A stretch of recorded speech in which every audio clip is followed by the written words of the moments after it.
So that's where it started to brew, because that's not the way I like to do business. So it was probably more emotional, although certainly, I guess cognitive as well. So it sounds like everything begins with a thought or a feeling, and then there's a Hmm. behavior. And even though it may not happen the next day or tomorrow, weeks from now, a month from now, you make a decision in the back of your mind, and then slowly it begins to manifest. You described also, an environment that sounds like it was genuinely toxic. Without going into anything you prefer to keep private, how would you describe the atmosphere that place had? And when did you first realize it was affecting more than just your work and day-to-day emotional state? Sure, happy. I think I first realized it. I'd say again, just to give everyone context, I was probably there for about 14 months, so it's not as if I have 4 years of experience. So I realized it fairly quickly, and again, that added to the emotional stress, because once you're there and you're like, uh-oh, this that in the period that was supposed to be the honeymoon period was not. And so I would say probably within the first 2 to 3 months, I realized it. And when you were talking about, behaviors, I became a different person. And I tend to be a private person. I think I internalize things, but I had gotten to that stage where I almost felt like pieces of who I was were almost being like picked at me and picked apart.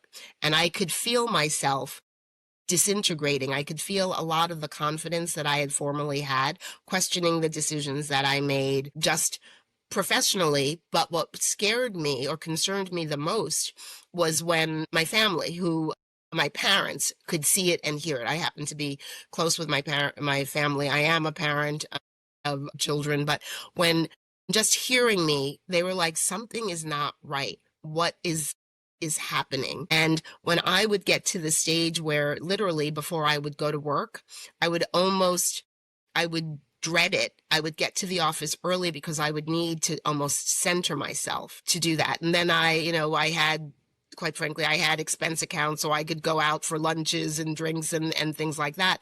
And that started that sort of almost self-medication. That was the kind of behavior that I was exhibiting as well, just because I was in such an unhappy place.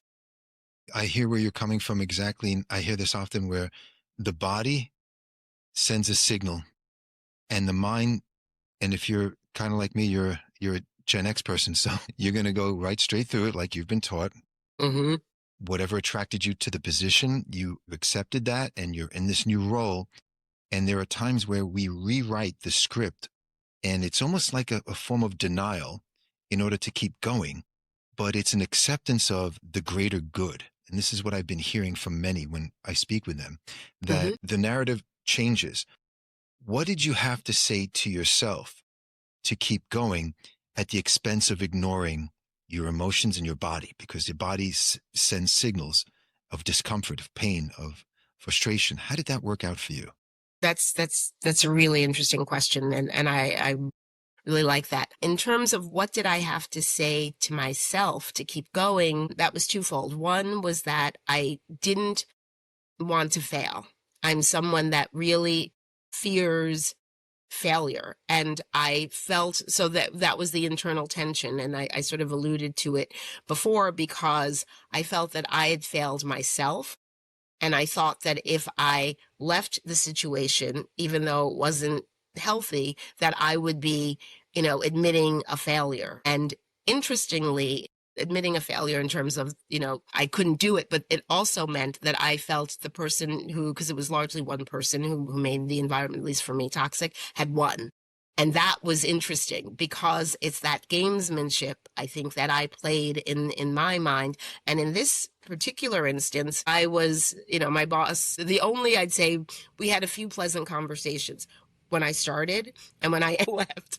And so it was that, why am I going to push through? Because I don't want to let this person know that they've taken me, that they've broken me down so much. But at a certain point, I had a great support system. My husband was like, it's not worth it. And I was able to make a move and get into another situation, so I didn't have to leave without something, another job. Because again, very important to me, driving, that kind of drive.